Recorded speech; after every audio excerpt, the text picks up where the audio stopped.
Hey guys, and welcome back for an update on the Oasis Trampoline Park and Parkway Mall in St. John. Generally, it's open till 8 p.m.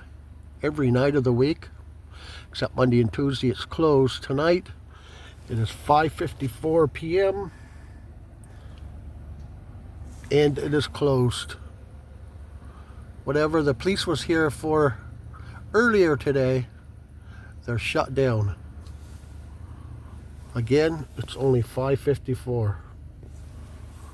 The sign clearly states they close at 8. So there you have it. The Oasis Trampoline Park and Parkway Mall is closed for the evening. Whatever is going on earlier today, it is shut down now. Thanks for watching and have a great evening.